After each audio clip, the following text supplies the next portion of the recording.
Good afternoon, everybody, or good morning, I guess I should say, to some of you watching this and joining us. And welcome to the start of what is going to be an informational and at times maybe cathartic and more than anything, I hope, valuable next 1 to 2 hours. To everyone who's joining us today and has taken time out of their day to do so, truly, thank you, thank you, thank you. My name is Steve App. I'm the AVP of Marketing and Business Development here at Simpson Scarborough. And I'm a bit new to this role, as some of you know, but not new to the industry. I've been in higher ed now for about 15 years.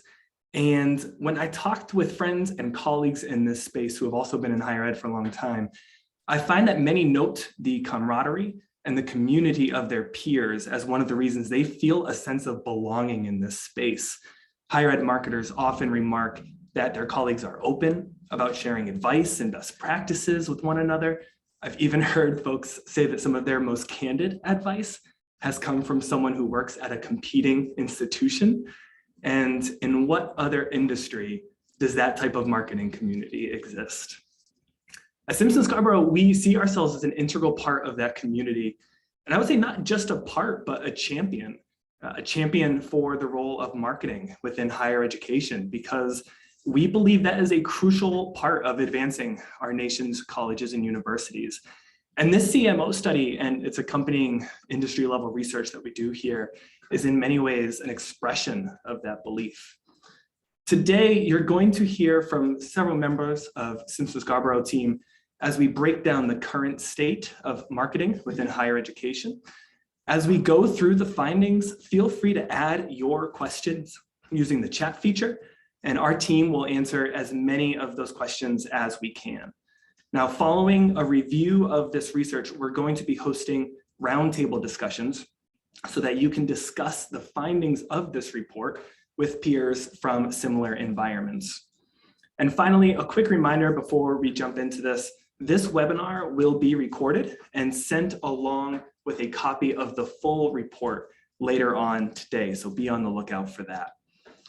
Marketing has such a large role to play in advancing higher education. And while we've come a long way in recent years, as you're going to learn about today, we need collective advocacy to realize a brighter future. And today is not going to get us there, but it is an important milestone in the journey. So I'm really glad, and we're all really glad that you're here with us. So now, to get the fun started today, I want to turn it over to Simpson Scarborough CEO, Jason Simon. Thanks, Steve. We're excited to have you. Welcome to day 3. And everyone else, we are really excited to join you today and have you as a part of this discussion and sharing this information. As a bit of a brief history of the CMO study, we began doing this research, this industry research back in 2014. Back then, we were sort of asking the question, how comfortable are you using marketing and branding even as a term on your campus? Maybe a question that's still valid today, but we've moved to a different level of depth in some of the data that we are collecting in this survey and in this study, and appreciate you all being so forthcoming in sharing this, in sharing the data.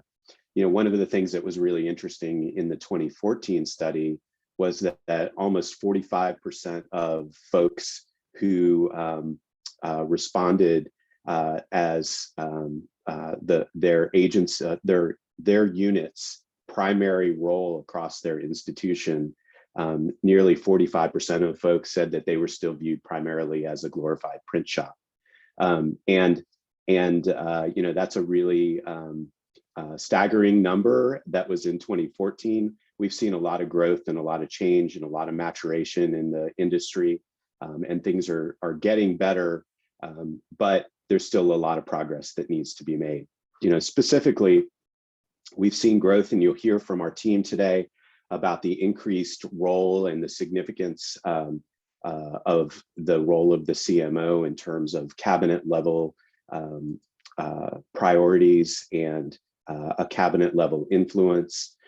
Also, the increases, though still not meeting our needs, the increases of resources and staffing, how that relates around different institution types, and in comparison to other industries. We'll share some of that today. And then we're going to talk about some of the challenges that the industry faces as well. The industry has never faced a more challenging time, led by an overarching sentiment in a distrust and questioning of the value of higher education. It's one of those things that I think all of us still face on a daily basis, and is going to probably be the biggest thing that we have to deal with over the next decade or so, at least if we don't begin to turn the tide and sentiment there. There also is a lot of market consolidation that's going on and new entrants into the market. Many of you are becoming more competitive outside of your geographic regions, and there's all kinds of new players that are coming into the space. And then, sadly, we also have a labor crisis that really is just getting started. And I'll talk a little bit more about that in just a second. I know that it's an issue that many of you are facing on a daily basis. Certainly, the impending demographic cliff, the change in the makeup of who prospective students are at both the traditional undergraduate level, but also in the continuing professional and graduate programs, and the changing makeup of who our students are and the types of audiences that we need to serve certainly is another challenge that we are facing. Here is just a quick little overview of the folks that you're going to hear from today. Meredith Simpson is our Vice President of Research. I want to thank her and Malachi in particular for all of their work and effort in leading this study. Meredith is available in the chat and can ask any or can help answer any data questions that you have. Kristen Creighton, our Vice President of Accounts. Sarah Wallace, our Associate Vice President of Marketing and Media Strategy. And Matt McFadden, our VP of Strategy. We're also really excited that we have a terrific group, and I want to thank all of these people, terrific group of current CMOs, VPs, AVPs, and CCOs who have agreed to lead a host of roundtable discussions for us that we'll do in the follow-up. One person I want to call out, and in particular, Gabrielle DeMarco, who's the AVP at the University of Albany. I'd like to take this moment to officially welcome her to the Simpson-Scarborough team. She will be joining us at the very beginning of March as an AVP of accounts on our team. So Gabrielle, we're happy that that you're joining us, but I know that many of your colleagues are unhappy that you're moving to the agency side. It's one of those things that we certainly are seeing across the industry. The profile of respondents, we wanted to make sure everybody kind of understood this and had a sense of how the respondents this year related to previous studies. So we had about 230 total respondents. That's very similar to the response that we've had in previous years. There isn't a meaningful difference in the classification or the size of any of these institutions. Data from year to year looks very, very similar to previous years. One thing that I would like to say is, we really are hoping that we will grow the size of respondents to this study every single time that we have done it. And, in particular, we would like to see that change. It hasn't changed that much since 2014. And we really are reliant on you all as respondents to be able to help us in increasing the N size and the total number of responses that we have.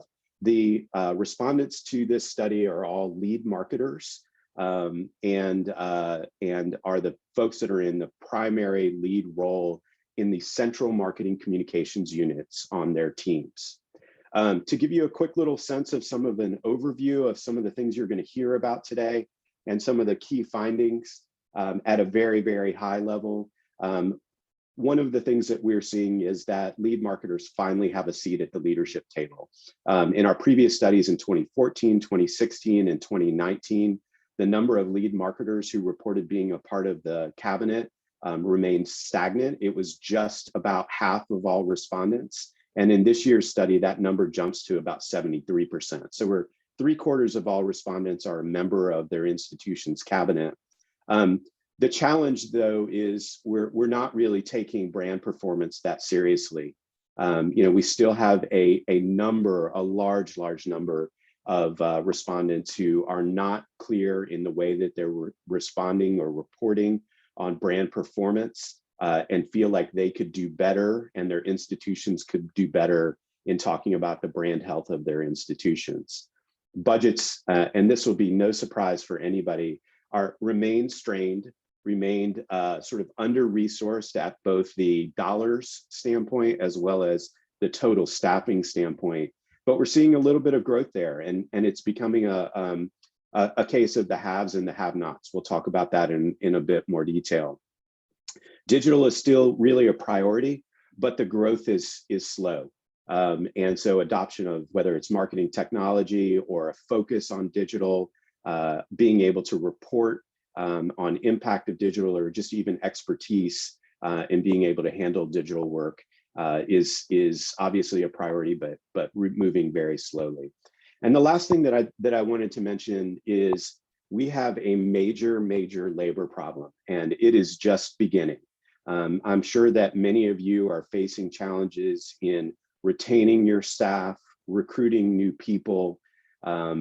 Many of us are feeling burnout, overwhelmed, and it's in particular affecting the marketing communications professionals. So as a response to that, one of the things that we did recently was launch a marketing communications salary and professional development survey.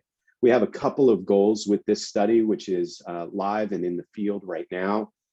We have about 500 or so total respondents at this point.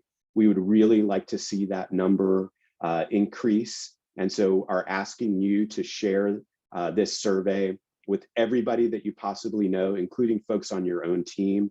One of our goals is to be able to sort of benchmark across functions in marketing communications, salary numbers, to be able to provide you that data. But we also wanted to get a real sense and be able to quantify some of the things that are going on currently in terms of the movement that we're seeing, the burnout that we're seeing. And one of the bits of data that I'll share, just initial response from that study. And as I mentioned, we're just under about 500 or so respondents at this point. But we asked one question of people we asked if people were looking for new positions outside of higher ed. And more than 50% of respondents indicated that they had some level of looking for positions outside of higher ed. That could be just exploring options all the way to being offered a position. Of those 50% or so of people who responded that way, nearly 60% of those people said they did not expect to be within higher education in the next 6 months.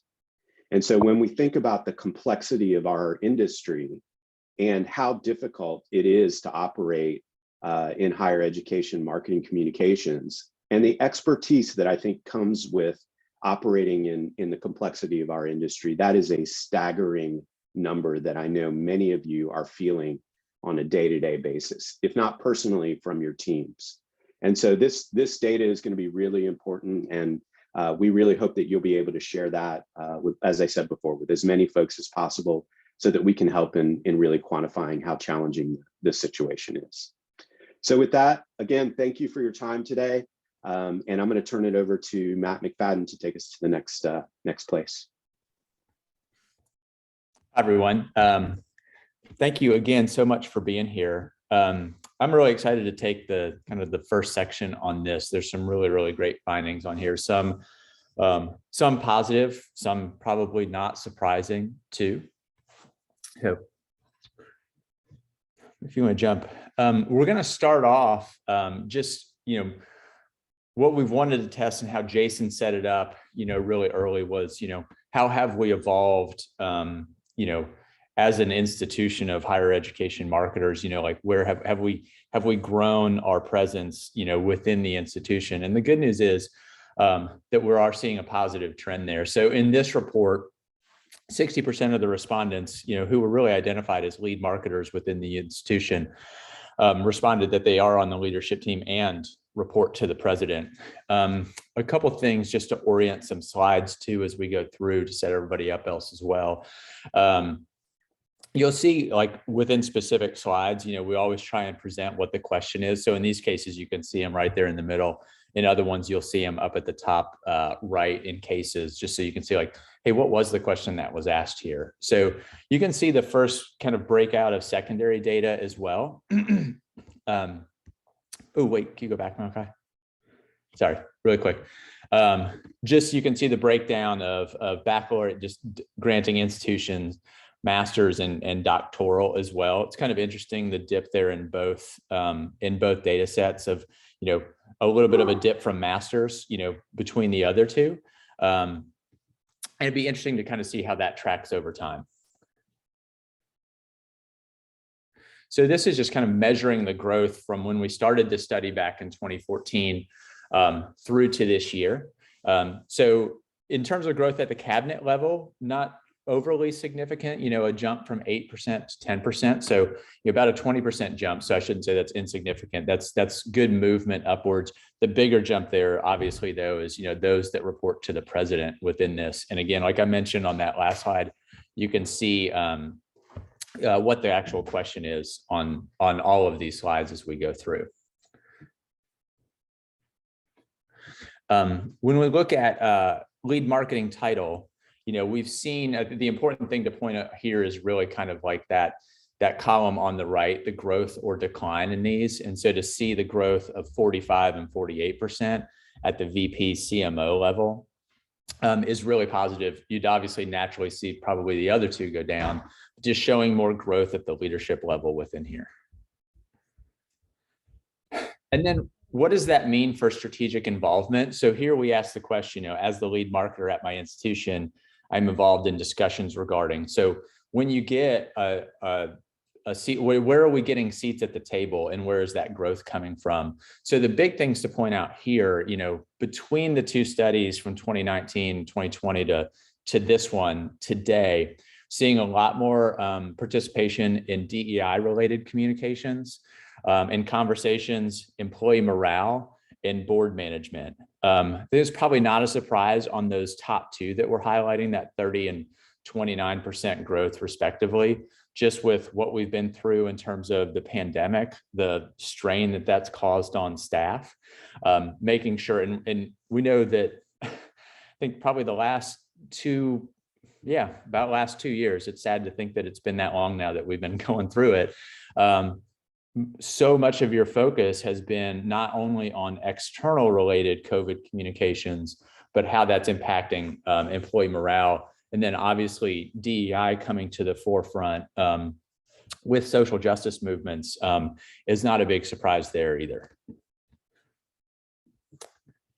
So what's the real impact? So, like at the end of each of these sections, it's just kind of this big question and a takeaway, like, what does it all mean, right?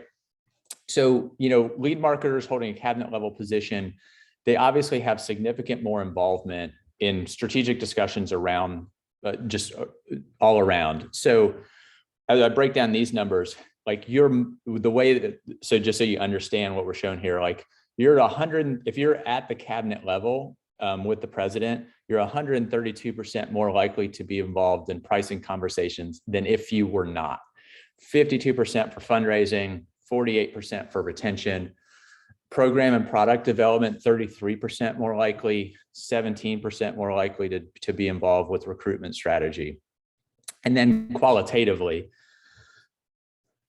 employee morale, like we mentioned, 76% more there, DEI, 42% more likely there. And then, the other impact here is probably not going to be a surprise. The big takeaway here is you're just going to get access to more resources, right? So 41% more likely to have conducted brand research in the last 3 years, twice as likely to report having measures in place to track that brand strength, 78% towards larger staff salaries and benefits, 27% larger true Marcom budget. We'll talk about this later on, but that's when we remove salaries from the equation. And then you yourself, 68% higher salary, or 68% more likely to have a higher salary.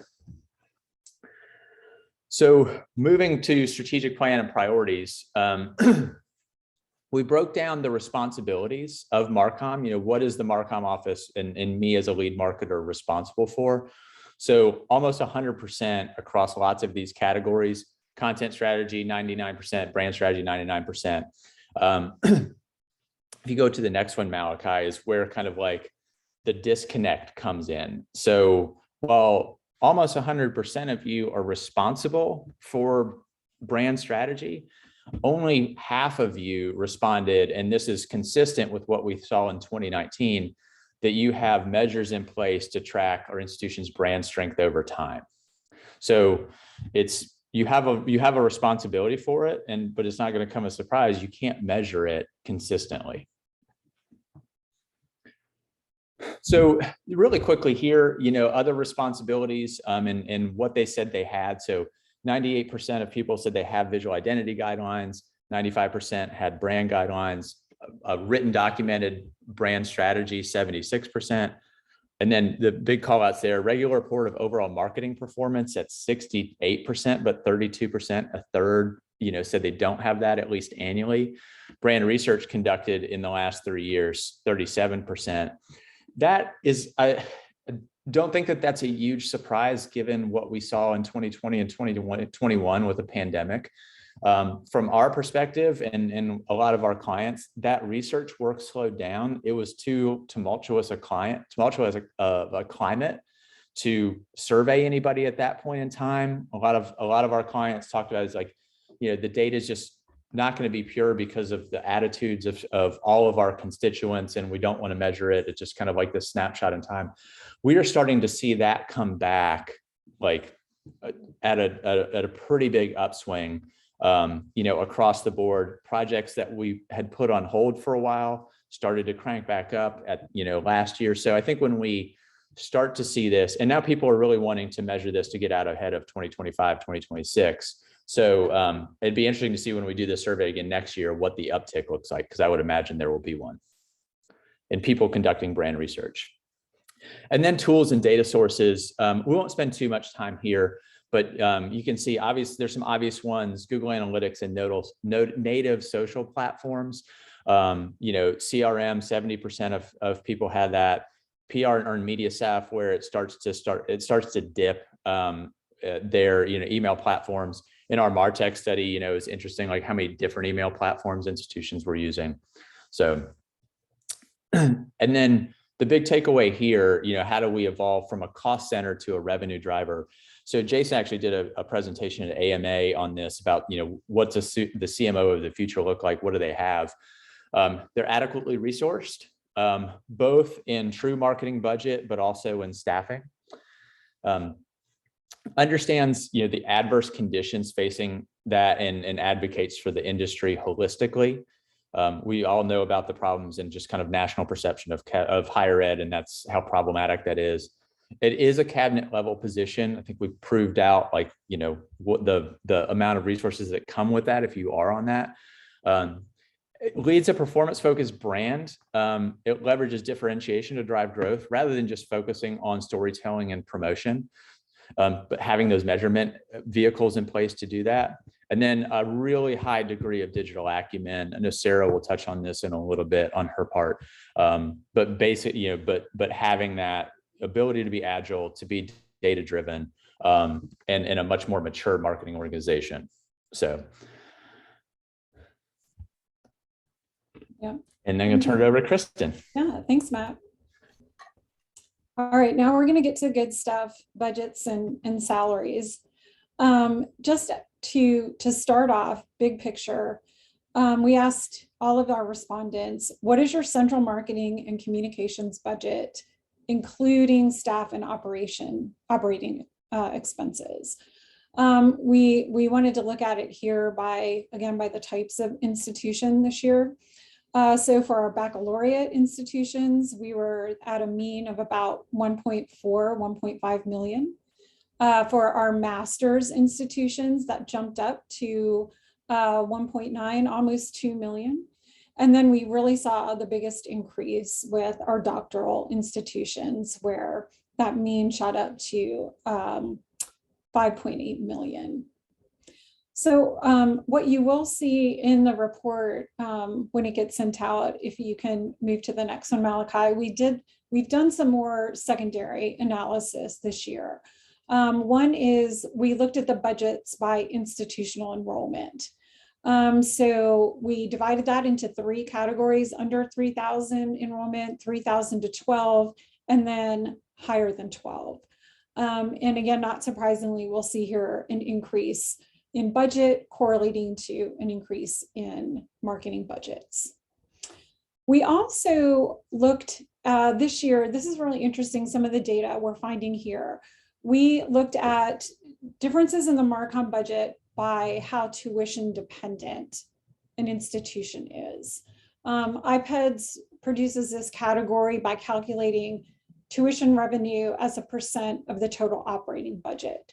So we've broken them into 3 categories: 0 to 33% of total operating budget from tuition revenue, and then 34 to 66%, and then 67% and higher.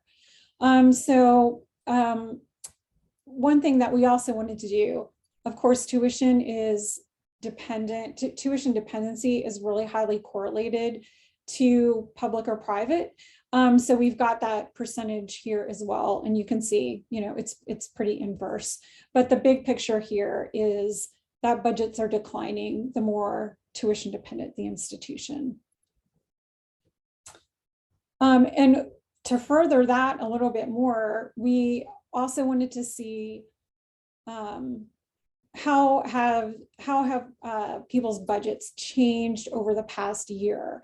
And again, there was really that correlation to tuition dependency. Across the board, it was a little bit stagnant. There wasn't that much change, increase, decrease, until you get to those institutions that are highly tuition dependent. They're 20% more likely to report that a budget has decreased in those institutions. And how do people feel about this? Well, not surprising, across institution sizes and types, people are really unsatisfied with their budgets. We asked our respondents to tell us their level of agreement with the statement, "Our marketing department has the budget needed to meet the expectations of leadership." And you can see here, baccalaureate and master's institutions, we've got more than 80% disagreeing or strongly disagreeing. That goes down a bit, but it's still the majority of our respondents from doctoral institutions. Probably a little bit lower there because we've already seen that their budgets are a little bit higher. Now looking into the salary part of the budget. So we pulled out just the amounts that are allocated for salaries and benefits. Again, we see that same pattern. Baccalaureate and masters are pretty similar in that kind of upper 700, early 800,000 range for the mean. But then when you go to the doctoral, these, which are mainly our big public research universities, we see a lot more allocation there for salaries and benefits. And in terms of looking at change, we asked, how is the total number of employees in your department, which is Central Marcom, how has that number changed in the last year? Again, here, pretty stagnant, increase, decrease, again, until you get to those institutions that are highly tuition dependent. They're 83% more likely to report that their staffing levels have decreased. So things are rough out there. How do people feel about this? Again, asked to rate their agreement to the statement, our marketing department has the staff needed to meet the expectations of leadership. The disagree and strongly disagree are a little bit lower here than with budget, but we're still at more than 2/3 of our respondents saying that they don't have the staff that they need. And really that's a sentiment that hasn't changed much since we last calculated that in the 2019 study. I'm going to stop and let Sarah talk a little bit about Martech and digital. Great. Thanks, Kristen. I am going to talk about marketing technology investment and ad spend, implications in the larger landscape, and then I will move into some CRM and CMS takeaways that we had and sort of what the implications are for higher ed Marcom, both internally with teams and budgets, and then also externally with a constantly shifting digital landscape. So where I'll kick it off is overall marketing technology investments. Based on respondents that we gathered from this survey, Martech investments only account for about 3% of marketing expenditures in higher education. This percent of investment is especially interesting when compared to the corporate world, based on a recent Gartner study, which we'll showcase in just a few slides. It's a 26% investment of overall expenditures for marketing technology at the corporation level. So definitely some disparity there. Another interesting takeaway on this slide to note is that Martech investment varies wildly based on institution type. It goes from anything as little as $350 to as high as $2 million. So pretty significant delta there. And when we consider those figures within the constraints of some of the budget figures and staffing constraints that both Matt and Kristen have noted, this will be seemingly more important as we talk about building a digital infrastructure internally to keep up with both audience needs and the shifting digital landscape. The next section is a breakdown on digital and traditional investment. Despite a significant shift or motivation to move to digital in 2020, one interesting insight is that the percent of spend between digital and traditional stayed pretty consistent, with about 2/3 of overall investment staying in digital and 1/3 in traditional.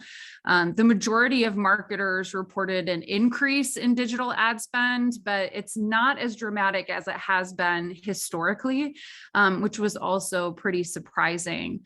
Almost twice as many lead marketers reported that their ad spend declined in 2021 versus the fiscal year 2020.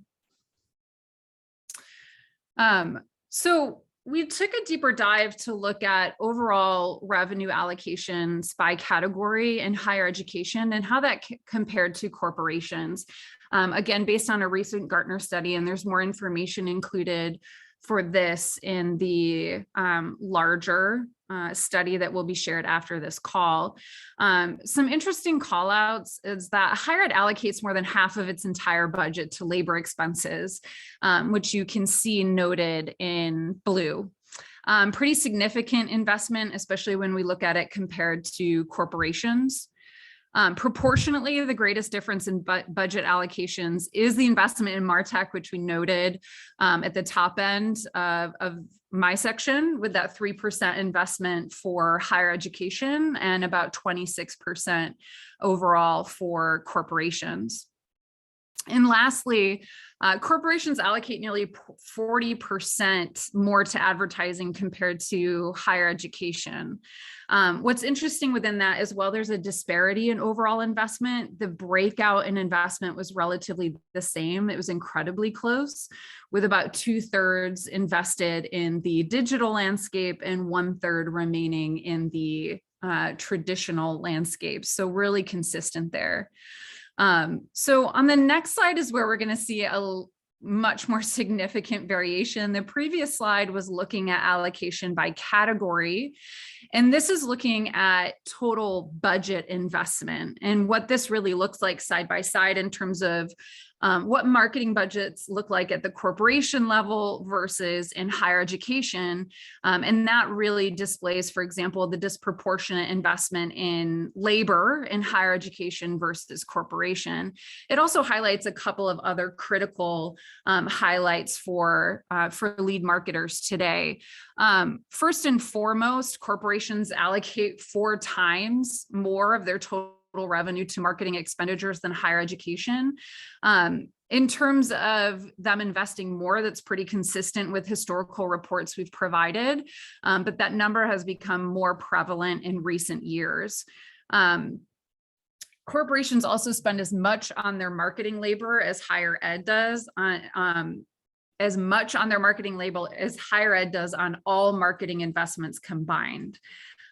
So while higher ed does invest significantly in labor, corporations are spending as much on labor as higher ed is spending on marketing in total.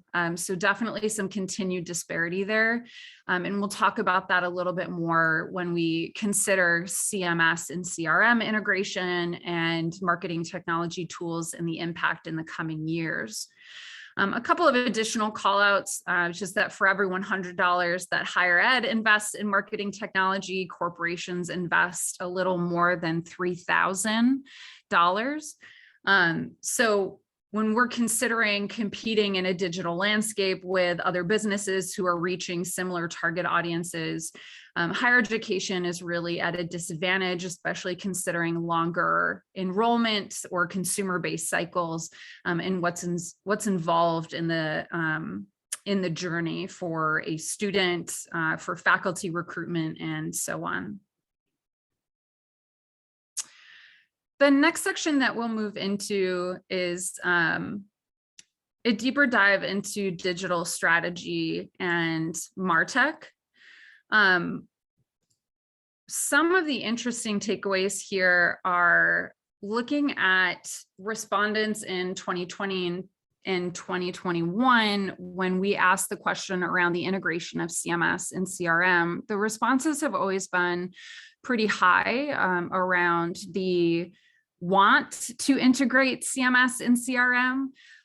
What has been surprising is that 35% of respondents said that they plan to do so. They plan to integrate their CRM and CMS in 2019, 2020. And that appears to have not occurred. The numbers have remained virtually unchanged from 2 years ago, showcasing that that integration is still not really happening. CRM and CMS integration has really been a bellwether for a mature marketing operation and a baseline indicator for an institution's data strategy. When we think about it in the broader landscape of sort of the loss or less reliance on ACT and SAT lists, the need for higher funnel branding strategies, and again, that external shifting digital landscape, this CRM and CMS integration is becoming increasingly more important to really underpin data strategies for institutions of any size and at any level. A couple of callouts specific to the separation between CMS and CRM. Just one callout for CMS is that there is a slight prevalence towards a shift toward open source coding with WordPress and Drupal.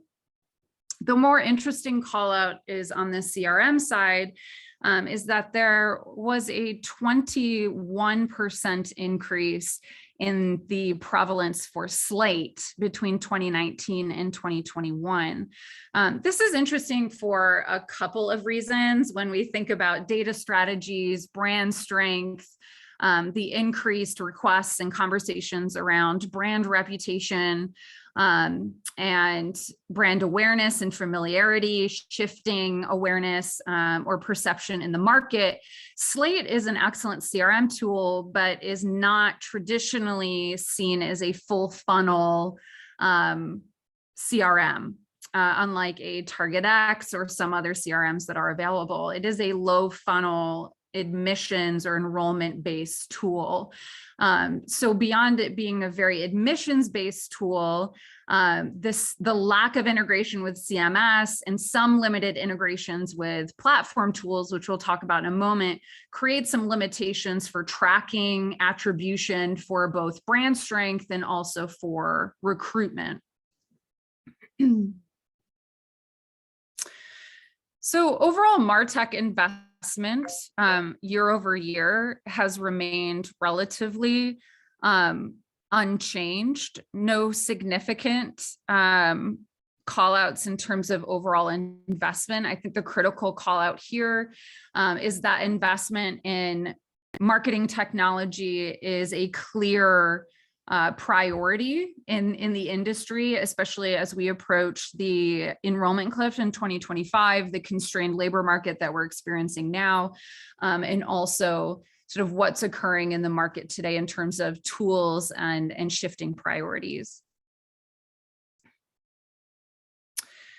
So how does higher ed compete in a cookieless world? We've talked a little bit about in the previous slides, CMS and CRM, internal tools, labor constraints, and how Marcom teams are really trying to pivot internally with this digital transformation that a lot of institutions are looking to take with smaller budgets and smaller teams. The external factor that we can't lose sight of is that the digital marketing landscape is shifting significantly as well. In 2020, a lot of corporations were talking about just experiencing 2 years worth of digital transformation in 2 months alone. That has only been exacerbated over the past 12 to 15 months. And what is really important to understand is that consumer behavior is continually shifting. There is an increased eye on regulation in the market across platforms, particularly Meta, formerly Facebook and Instagram, and Google, which owns YouTube. So you can see on this data chart breakout here that institutions are still heavily dependent on Meta and Google to conduct their advertising strategies. Lesser on the list are platforms like Snapchat and TikTok, which we know younger audiences are moving into, but certainly introduce more complex content, messaging, and targeting strategies. With 3 of the top 4 paid media platforms owned by Meta or Google, and both of these companies under heavy scrutiny, and having released several privacy updates and targeting limitations in the past 12 months, this will force institutions to get more creative with their advertising strategies or increase significantly the waste of their advertising spend in market if they remain on these platforms. So this really exemplifies the need to diversify marketing strategies, not only in platform, but to really solidify a mature data infrastructure internally at institutions to cultivate more first-party data and connect with audiences anywhere from alumni to donors, current students, and any prospects and inquiries. One additional takeaway when we think about the growing prevalence of platforms like Snapchat and TikTok, though they don't appear as prominent platforms for advertising for higher ed institutions today, is that they do appear as priority platforms for particularly our undergraduate audiences. This is where students are spending a lot of their time connecting with not only brands, but peers. So when we consider influencer marketing and touch points to really differentiate your institutions with core target audiences for recruitment, these are absolutely platforms for consideration, since audiences more and more are looking for a hyper-personalized integrated experience. And there's also a lot of clutter. It's more important to show up on different platforms and create messages and intentional touch points where audiences will really connect. So just in summary, really looking at these external factors in the shifting digital landscape, the CRM and CMS integration is the foundation of an institution's data strategy. It should be viewed that way, particularly when we see the data around labor constraints and budget constraints.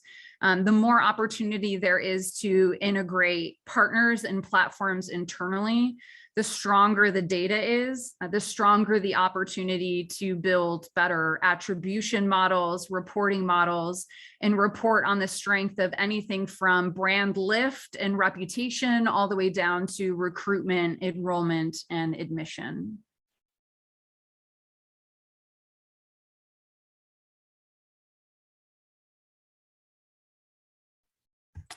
So I think I'm jumping back in. So then we're going to open it up for Q&A here in just a second. Again, one more reminder of the survey. Again, as you've seen with a lot of this data, it becomes even more impactful when we get, more and more respondents for this survey and really start to break this down even further, from a resourcing standpoint, especially around salaries. So would love your participation there.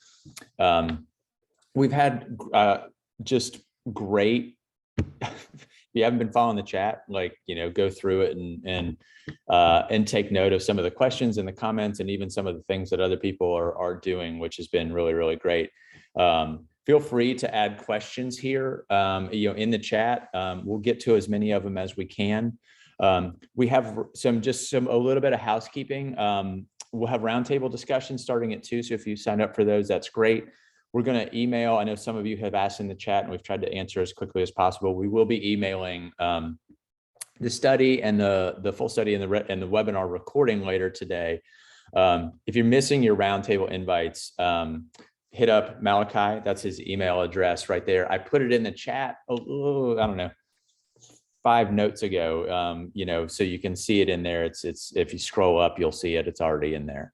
So with that, we will, and what we're also, one other quick thing too, we're going to try and end about 5 till 2, just to kind of give everybody a minute to breathe and take a quick break, and then, jump on at 2. There's obviously a separate link. Everybody will be then kind of distributed into their separate breakout rooms from there. So.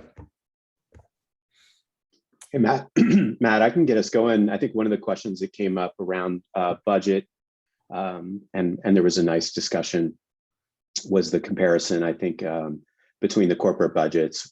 Let me respond to some of that.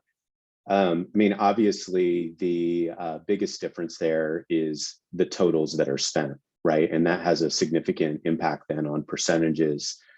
We did want you all to be able to have a comparison point. Then the corporate data is available through Gartner and some other places like that. Comparison to nonprofit marketing, for example, is not as available and ready or current for us in the moment. We'll continue to look for those kinds of comparisons where we can. But I do think that there's some things that are really interesting to consider. For example, when we saw the break on just the investment in labor, again, just as a percentage of total budget, I think that points to a few different places. The most obvious place is from an operational standpoint, we don't have enough dollars. And so, we're choosing to invest there in staffing to be able to communicate, in part because we don't have a way to go out in anything other than owned channels. We also have a lot of owned channels, and that is one thing that is probably a positive for higher ed. The other thing that is an obvious comparison, I think, from a percentage standpoint here, is just the significant lack of investment in Martech. I think there was some good things that were pointed out in the chat about, essentially the decentralization of Martech and where those dollars are being invested from. And so they may not be a part of the central marketing budget. They may be in IT, or they may be in enrollment in the case of CRMs in particular. So we acknowledge that, but we felt it's important for you guys to have that level of comparison. It's one of those places where comparing higher education to other industries then is really different because of the complexities of the industry. Matt, I don't know if there's another section, from a chat standpoint that you saw that was a question that was coming up consistently that we could talk about. Yeah, I have one here. Terry Flannery, of all people, I thought it was really, really interesting. So she asked, it's striking that there were signs of marketing maturity in our sector at a time when resources are especially constrained. Will that make us more or less important as leaders? Terry, we'll leave it to her to kind of get existential, within it. So I'll start that off, and then, I think anybody on the team can chime in. I mean, I think it's a really, really important question. I think it goes back, and she kind of mentioned it, at the very top of those, seeing growth and getting more people to leadership tables is really important. I do think there's still a bit of a long game there in terms of trying to, you still are going to be fighting for budgets. You're still going to be, especially in decentralized, which is, it's a lot of conversation about centralized versus decentralized environments where you're just going to be fighting for resources, with enrollment or with colleges and schools and fighting for grad funding and things like that. I do think my hope, obviously, is that it makes you all, at the institution side more important as leaders and not less. I think one of the important things to note there in terms of that goes a long way to making you all more important is the ability to track brand equity and brand health through that process to keep that conversation there. So as we're thinking about how we're going to allocate resources, making sure that there are some measures in place, because only 1 and 2 said that they were able to do that consistently. And that's really one of the key ways to do that. And there's a lot more efficient ways to do that. I mean, a lot of what we're doing right now, and Sarah's team really leads this, is integrating brand lift surveys with our paid media campaigns so we can see more immediate results rather than having to wait 2 years to do a full replication study. And that's important too. But even some of those quicker wins and that are a little bit more efficient and less expensive, I think are important to point out there. So I don't know if anybody else wants to chime in on that one. I think I would add to what you said, Matt. I think, again, Terry, the question is a really important one. I think one thing that we're seeing in the labor crisis, it's not just impacting junior or mid-level positions, but it's impacting senior-most positions.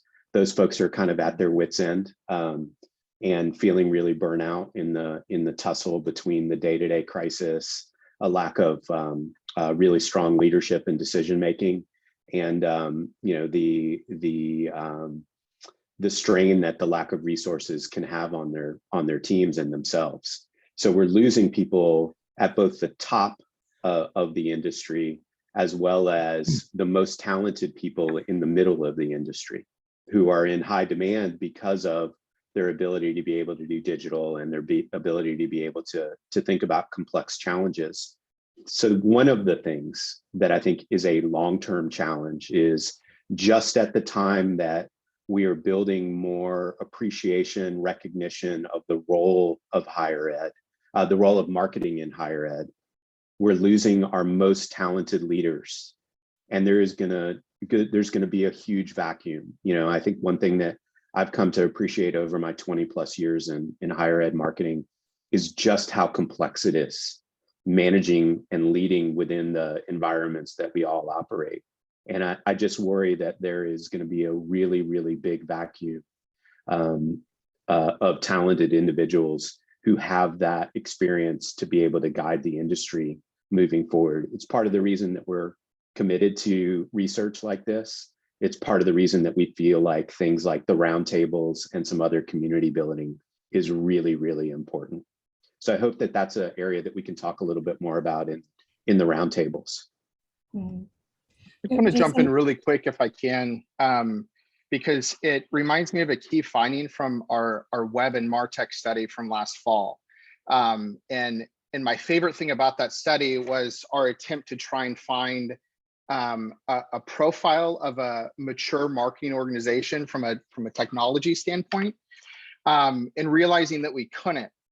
And as we come through the data, we finally came to the conclusion that there is no singular profile of an institution that has a better tendency to have a mature operation. It's really two things. It's the leader and the resources. And it doesn't matter how many resources you throw at a problem, if you don't have the right level of leadership it's not going to make a difference. The inverse is also true. You could have the right leader, but if they're not well resourced, there is not going to be marketing maturity that happens. I think that's one of the reasons why we came up with this CMO of the future that Jason has been championing, because I think now more than ever, Terry, we need transformational leadership in higher education marketing.